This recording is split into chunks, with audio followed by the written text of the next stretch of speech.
What if your model looks messy, unreliable, and flawed? Does that mean all your hard work is useless?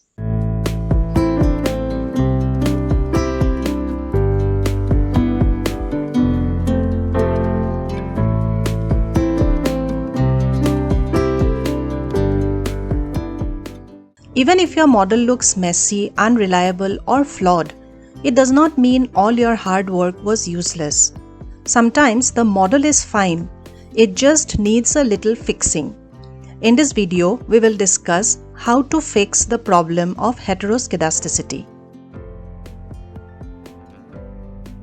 Sometimes the problem is scale. Very large values create wild swings. Think of household spending.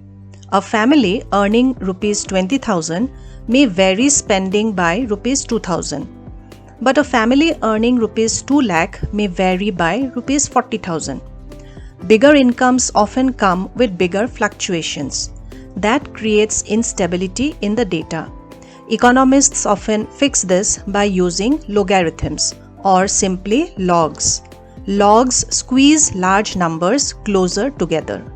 For example, if y is equal to log of x, now numbers like 100 and 1000 look very far apart, but in logs the gap shrinks. Log 100 is 2 and log 1000 is 3.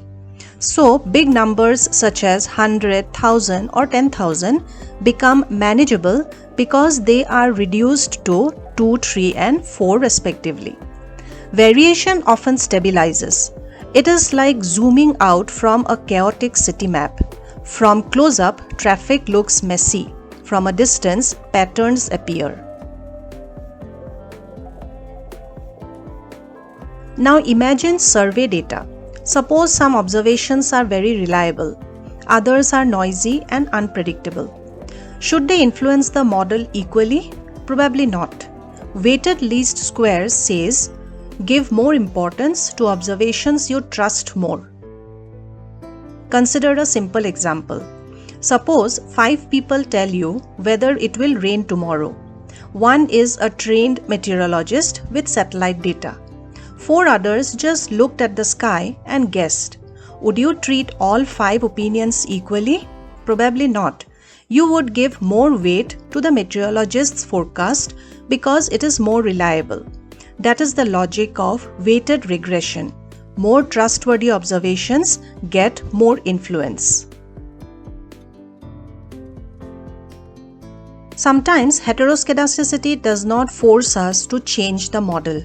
It only tells us to be more careful about how certain we claim to be. Suppose your model estimates income affects consumption positively. That may still be true, but your standard errors may be misleading. So, instead of changing the relationship, you correct the way confidence is calculated. Let us take an example. Suppose a doctor checks your temperature using a thermometer that fluctuates. First reading gives 100 degree Fahrenheit. Second reading gives 101 degree Fahrenheit. Third reading gives 99.8 degree Fahrenheit. The patient is still the same patient. The illness has not changed. What changed is how accurately temperature is being measured. So the doctor does not change the patient. The doctor changes the measuring method. That is what robust standard errors do.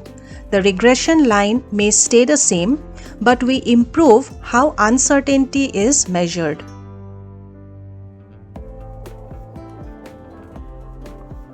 And sometimes heteroscedasticity is a warning signal.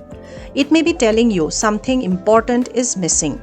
Suppose you explain household spending only with income. But families also differ by family size, education, and location. Ignoring those can create unstable errors. So often the cure is simple: improve the model, add missing variables, try a better functional form, model the real world more closely. So there are different remedies. Sometimes compress the data, sometimes weight observations differently, sometimes fix the standard errors, and sometimes improve the model itself. The right solution depends on why the problem exists. Data does not always behave nicely. Real life is noisy. People are unpredictable. Markets fluctuate. Errors happen.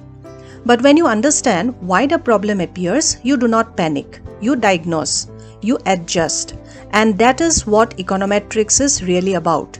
Not forcing data to be perfect, but learning how to work with imperfect reality.